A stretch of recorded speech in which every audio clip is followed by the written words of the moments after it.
Tammy, you heard Sumit. He's a war correspondent who's been continuously reporting over the last 18 days from Israel-Gaza border. Do you see the war escalating from there? Because it seems to be going on a very snail pace. Israel has been repeatedly saying that the ground invasion will happen and giving an opportunity to the civilian population in Gaza to leave. But how do you see the really war escalating from here? Thank you for having me here. But you yourself and definitely Sumit and the military analysts, I think, have analyzed it very well. Israel has some targets to achieve, some goals to achieve, and they will do it, according to the way our military sees it in the best way possible to achieve these goals. And I just want to mention that, nobody has seen such warfare. And we need to prepare for it as best we can. We need to free the hostages. We need to make sure Israel is safe again. President Biden yesterday said that one of the reasons that the Hamas terror attack took place, apart from their hatred for the Jews, is the IMEC that was announced at the G20. This important corridor between India, Middle East and Europe. How important is this statement? Haifa port in Israel was one of the key elements of the India, Middle East, Europe corridor.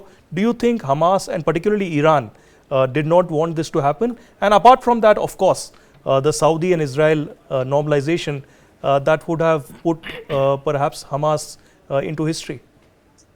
I heard the statement as well yesterday, and it makes a lot of sense. Obviously, one is, as you yourself also said, Hamas is a terrorist organization. Their main goal is to destroy us.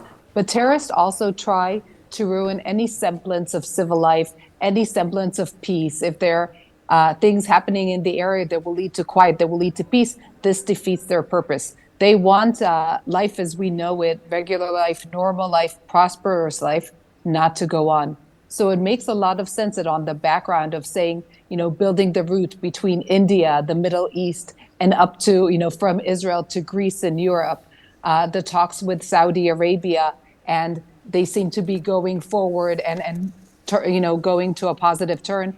It makes a lot of sense that Hamas, the Iranian regime, other terrorist groups in the area, or those supporting terrorists in the area, would want to either make it totally stop, and cause war and fiction and terror in the area.